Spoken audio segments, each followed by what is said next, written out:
Hello les amis, comment allez-vous bien? J'espère que vous allez très bien. Allez, on va essayer de parcourir tous mes assets en un temps record. On va commencer avec le gold et puis on va remonter jusqu'au BTC. Alors le gold on est dans un range très long terme. Je vous dis les choses cash, hein, on va pas trop tergiverser. C'est un range daily qu'il faut observer qui dure depuis un moment. Moi, je vous dis une chose. Si vous voulez que le gold s'échappe à l'achat, il va falloir observer cette structure-là. D'accord? Là, on revient dans de l'imbalance, dans ce range. Et donc, il va falloir capter ici si le gold est prêt à repartir à l'achat. En tout cas, les choses sont bien alignées pour que cette impulsion forme une onde V en daily. Donc, on a un Kinkoyo qui est bien aligné. On a une Shinku qui va peut-être sortir la tête du prix, mais c'est Shinku qui est embêtant ici. Donc, si le gold remonte en 4 heures 40 minutes, on pourrait avoir une onde V qui propose un échappatoire en 4 heures, en daily, pardon, pour venir chercher d'abord de la liquidité. Puisqu'on est en train d'accumuler, donc il faut manipuler. Donc, ce sera un mouvement qui amènerait une manipulation. Après, on verrait. D'accord? Donc, c'est juste ce que j'ai à vous proposer. Donc, ça veut dire qu'ici, il faut attendre encore un peu. Je pense que ça pourrait se... Là, comme on est sous la SSA de Delhi, on est sous la SSA de Delhi, on a un prix qui perd un peu en vitesse d'un point de vue vente. Donc, il serait intéressant d'observer à partir du 18 août 19h ce que le marché est en train de faire. Hein. Et si le marché continue de descendre pour essayer de combler, il pourrait revenir sur les 3308. Et là, il faudrait observer aux alentours du 20 août, 7 heures du matin, pour voir s'il est prêt à se renverser ou pas et faire ce que je vous propose. On avance, sinon la vidéo va durer 1 heure et j'essaye de faire en sorte que ça ne dure pas aussi longtemps. USD JPY, c'est pas un cadeau, hein. On va pas se mentir. On va regarder un peu USD JPY. Alors, on va regarder USD JPY à partir d'ici. Si je me trompe pas, on va rester dans une vue un peu haussière. Voilà, parfait. Très bien. USD JPY aussi est en train de ralentir. On a manipulé, on a pris de la liquidité basse et puis on ne sait pas trop où on veut aller. On revient ici dans une zone qui est un peu critique, un peu centrale. USD JPY, c'est un bourbier pour le moment. Vous avez vu, c'est soit on monte, soit on descend. Et voilà, il ne faut pas non plus trop chercher à forcer les choses. Il faut juste constater. D'accord, on va juste constater.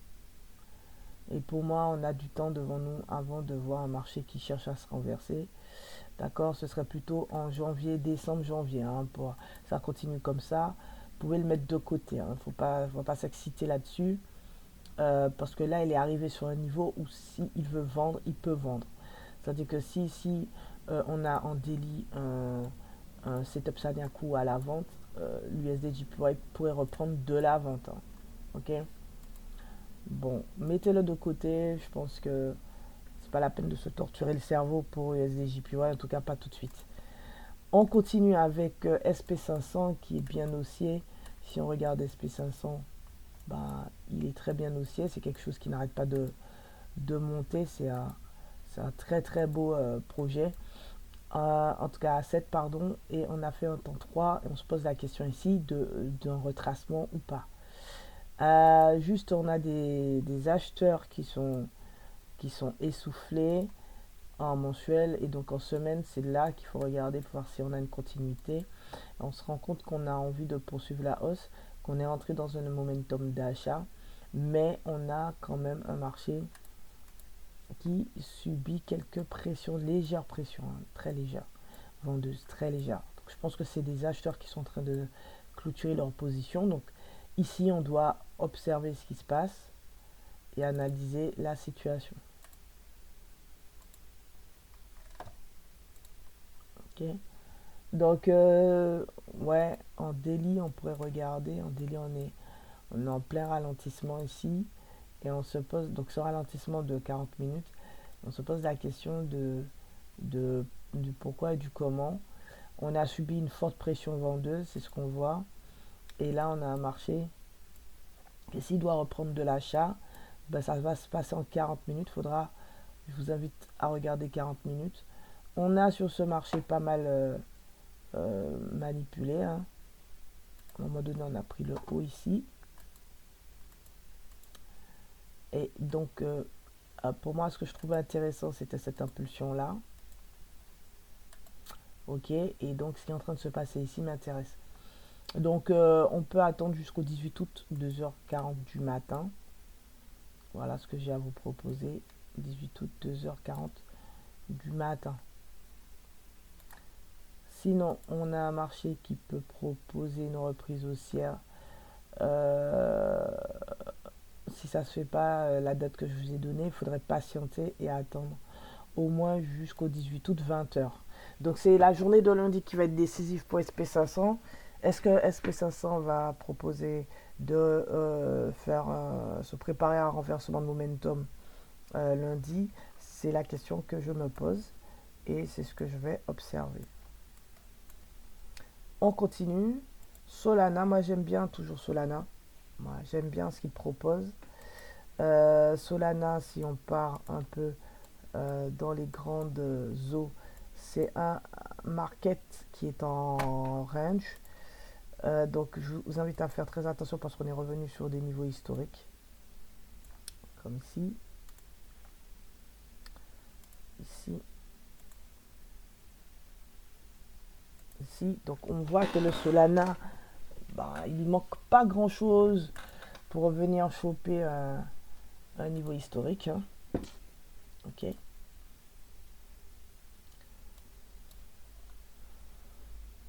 Il est en train de s'extraire parce qu'il faut venir chercher. Ah, attendez.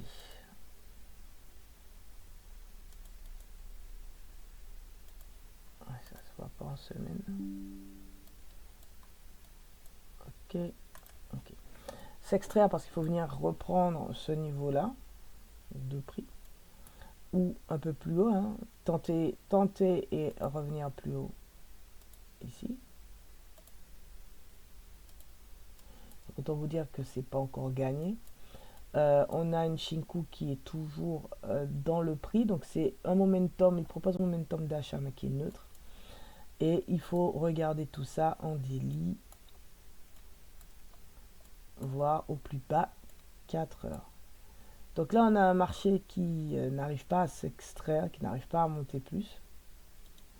Donc ça, c'est bien dommage. Ça veut dire que si on reste dans cette situation, à la date du mercredi 10 septembre, c'est qu'on est en train de latéraliser. Donc ce serait bien de le voir proposer de repartir à l'achat aujourd'hui. Donc en 4 heures, ce qui serait intéressant, c'est d'observer ici une reprise haussière sur le Solana. Donc pour moi, là, ce week-end, le Solana s'observe, il a l'air intéressant. Donc voilà, moi je vous propose d'observer le Solana aujourd'hui et voir ce qu'il propose. D'accord? Donc 40 minutes au plus bas. Si en 40 minutes, en gros, on a un setup Sanyaku, nous pourrions avoir un Solana qui propose de repartir à l'achat. D'accord? Qui propose. Donc comment on peut estimer les niveaux? Pour moi, il y a deux types de niveaux avec les connaissances de Soda. Il y a cette zone-là. Ok. Et on a cette petite zone-là.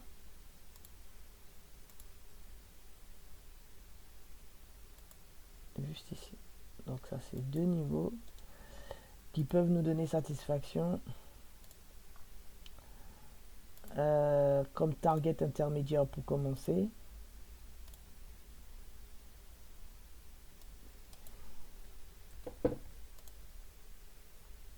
Donc ça, c'est le Solana. Hop, désolé, je fais un peu d'analyse technique rapidement, hein, ça c'est vite fait. Voilà, en 40 minutes. Ça peut être intéressant. Hop, hop, hop. Donc, on va voir ce qu'il va donner. Pour le moment, il est en préparation. On ne peut pas crier au loup. Il faut attendre les étapes. Alors, ensuite, on va regarder Euro USD vite fait.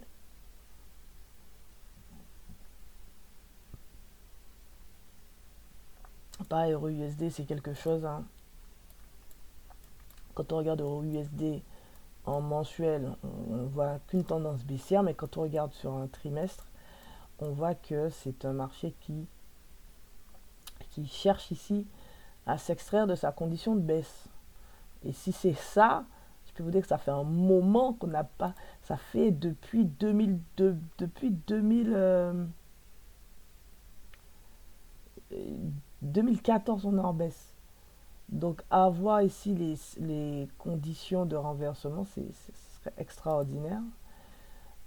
Et si vous êtes attentif, c'est la deuxième fois qu'on a un marché qui passe au-dessus de la SSB. Sauf que là, ici, Kijun avait fait une Kijun n'avait pas réussi à valider. Et là, Kijun pourrait valider ça. Donc on pourrait avoir un euro-dollar qui propose de remonter. Ça c'est à suivre. En tout cas, on ne va pas vendre la peau de l'ours avant de l'avoir tué. Je vais juste vous tracer des niveaux clés pour moi de ce grand range qui dure depuis hein. En tout cas, à partir de ce niveau. Histoire que vous ayez des niveaux en tête. Hein. Voilà. Juste ça.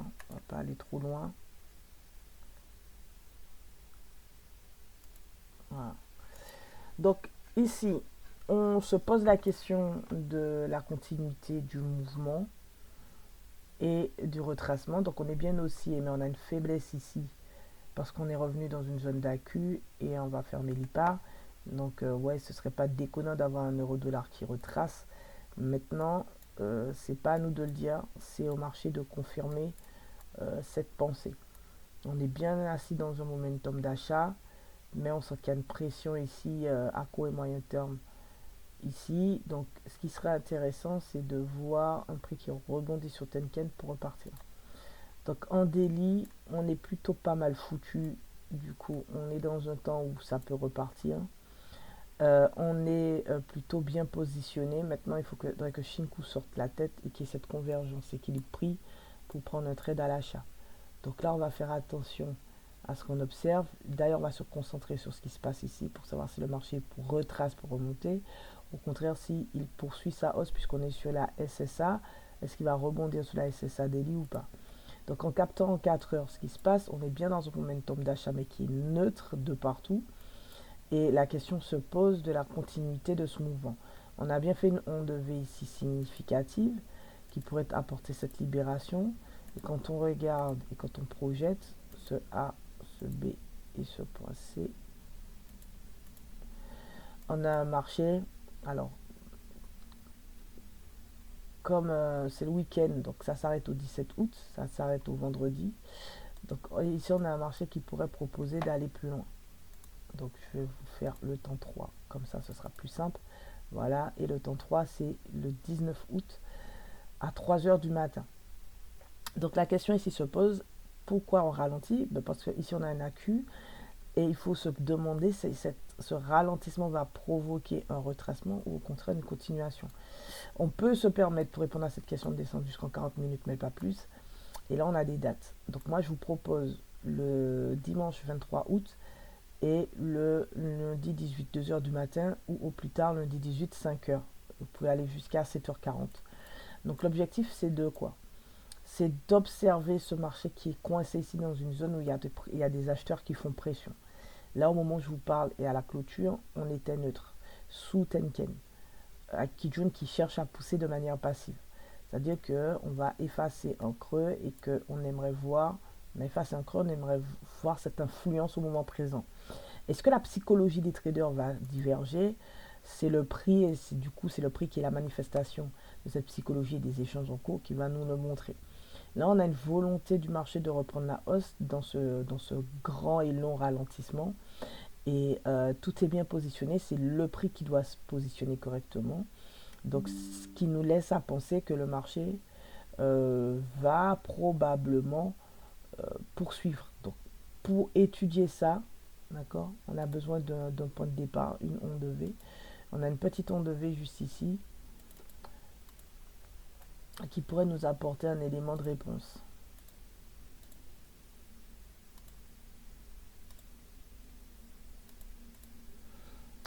Rappelez-vous qu'on est vendredi, hein, donc quand c'est fermé comme ça, c'est dégueulasse.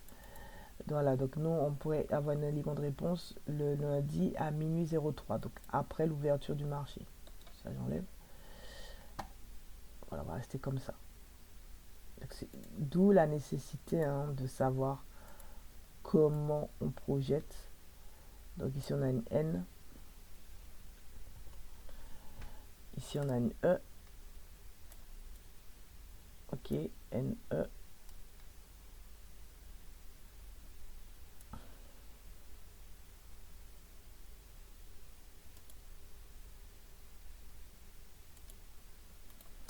Et ici, on a une N, une V, parce que la V aussi peut avoir son rôle à jouer.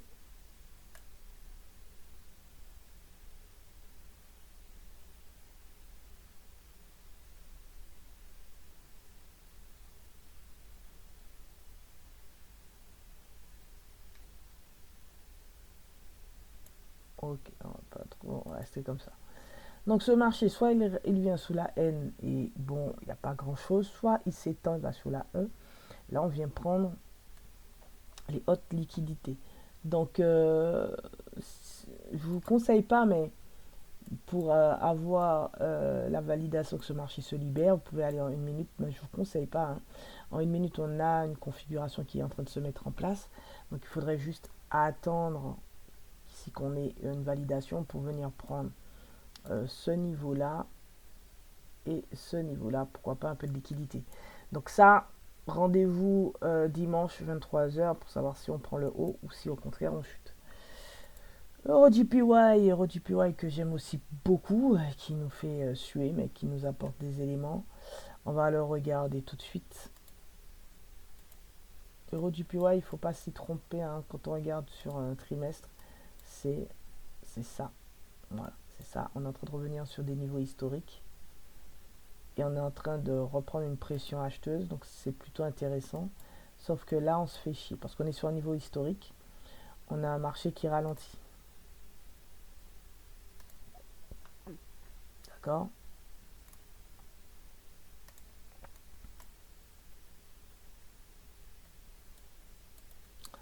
Donc ici, ce marché qui ralentit, il faut essayer de comprendre qui a la main. Ça s'observe en weekly. En weekly, on est bien dans une tendance haussière, momentum haussier, mais qui reprend ici, bizarrement à la clôture. Cette semaine, on a essayé de reprendre, les acheteurs ont essayé de reprendre la main. D'accord? Donc là, il n'y a pas vraiment de vendeurs qui interviennent. Les vendeurs, c'était dans ces bougies-là. Ici, voilà, on se pose la question de la variation du prix à ce niveau-là.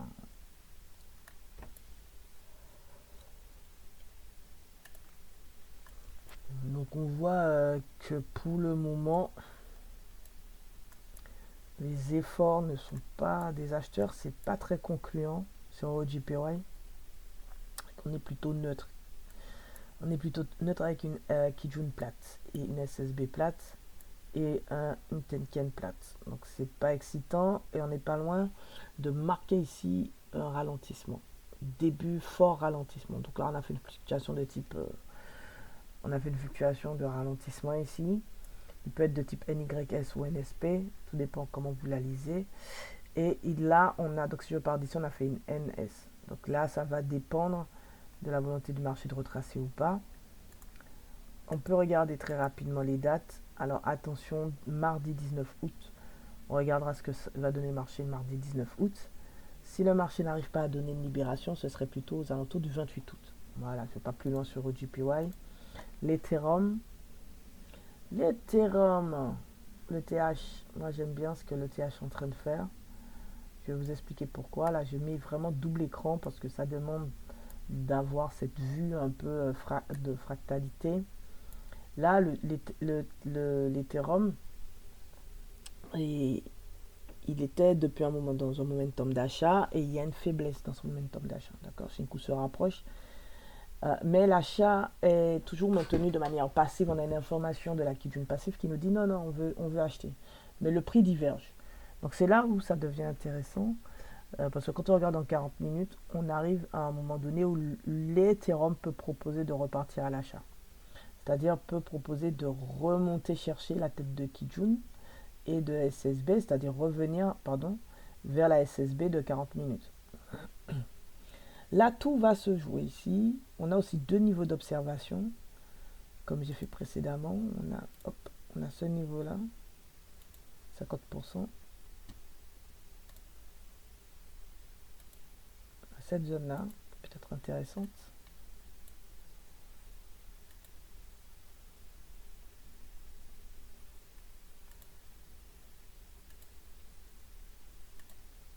Ok. Et cette zone-là, qui est pas loin en fait. 50% ne sont pas loin, qui elle aussi peut être intéressante. Donc est-ce qu'on va avoir dans ces zones-là des setups Sanyaku pour reprendre de la vente? C'est ce qu'on regardera le moment venu. Donc ici en 40 minutes, on est dans un temps où l'Ethereum peut proposer ici un renversement. Donc c'est un peu tôt, un peu beaucoup tôt. Si cela ne se fait pas, il faut imaginer l'Ethereum qui rechute et regarder le marché à partir de 22h40, voire de dimanche 21h20 et le laisser chuter en fait. Donc voilà pour l'Ethereum. L'Ethereum est intéressant au moment où je vous parle. Il serait intéressant de comprendre ce qu'il veut faire. BTC, on termine avec le BTC. Le BTC, pareil, on va regarder sur une période trimestrielle. Le BTC, il est toujours en nette croissance. D'accord? Donc les gens qui pensent que c'est un gros tas de viande, en attendant, il n'arrête pas de pousser. Donc, hop, si on regarde juste ici les informations, on n'est pas loin d'avoir fait... Attendez, je vais bien ajuster. On a fait les 121 521 ici. Les 134 000, c'est pas loin non plus.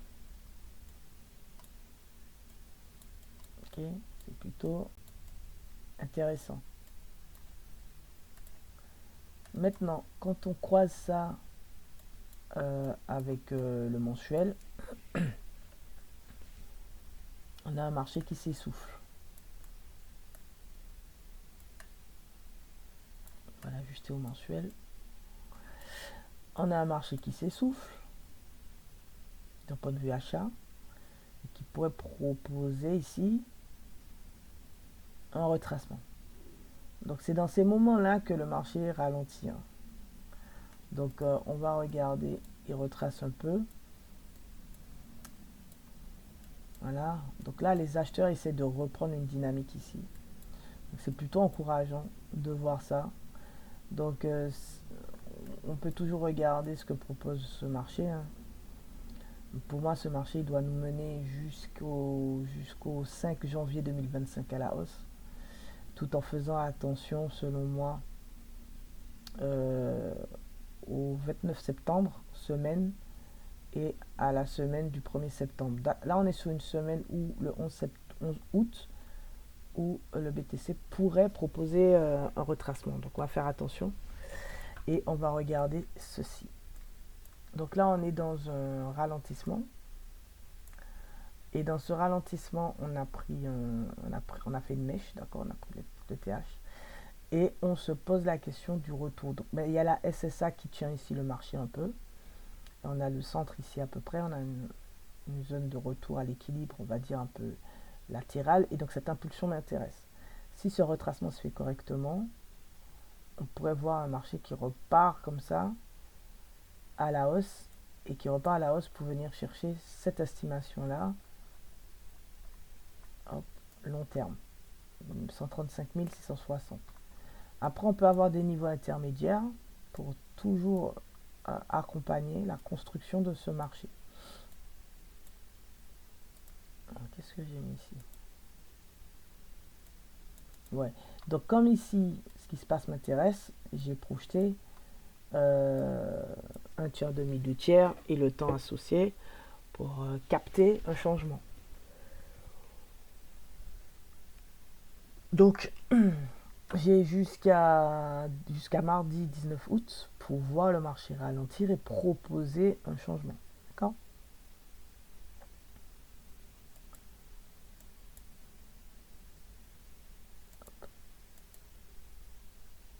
Ok. Donc en 4 heures, c'est ce qu'on aimerait voir. Donc là, j'ai une première date qui pourrait amener un changement. J'ai une deuxième date et j'ai une troisième date juste ici. Donc, on a du temps devant nous, mais il serait intéressant de voir le marché faire quelque chose entre aujourd'hui et le 18 août, 6 heures du matin. Allez, au plus tard, le mercredi 22 heures. Ça, ce serait intéressant d'avoir cette lecture-là. Donc, qu'est-ce qu'on attend ici? En 4 ans, on attend un renversement pour voir le marché proposer de remonter. Ok, donc on est dans un momentum de vente qui est très neutre. Et donc, c'est ce qu'on aimerait voir ici. Donc, en 40 minutes, cela implique de regarder ce qui se passe là. Là aussi, on est dans un ralentissement. Et donc, ce qui est en train de se passer ici pourrait amener une libération. Tout n'est pas encore prêt. Donc, je vous invite à regarder le BTC aujourd'hui à 16h. Et pourquoi pas dimanche matin dès 6h. Donc, entre 10h, 16h et 16h, demain 6h, on peut avoir toutes les étapes faites pour libérer ce marché à l'achat. Donc on fera attention quand même à des niveaux intermédiaires dans cette libération de 40 minutes, qui n'est qu'une libération qui amène dans un premier temps un retracement. Donc ça veut dire qu'on va provoquer via le 40 minutes un renversement préparé, un renversement de 4 heures ou simplement une fluctuation de type S pour chuter. Donc ce sera une opportunité à prendre dans l'état, mais ce qu'on aimerait, une courte opportunité, mais ce qu'on aimerait, c'est d'avoir cet impact sur le 4 heures pour le renverser. Donc 4 heures n'est pas encore prêt, mais 40 minutes propose un trade journalier dans la journée, intraday. C'est tout pour moi, j'espère que vous avez apprécié ce rapide parcours du marché. N'hésitez pas si vous avez des questions, 28 minutes c'est parfait, j'ai réussi mon pari à parcourir l'ensemble de mes assets en peu de temps. C'est pas facile parce qu'il y a tellement de choses à dire. Je ferai peut-être un live pour qu'on puisse, lundi prochain, pour qu'on puisse se mettre bien, un petit live. Voilà, on regarde un petit peu les choses, on met à jour. Et s'il y a des opportunités, on en parle. Prenez soin de vous d'ici là. Tchuss, à très vite sur la chaîne STS Trading Ishimoku Kinkoyo. N'oubliez pas de partager et de penser à moi quand vous regardez vos marchés.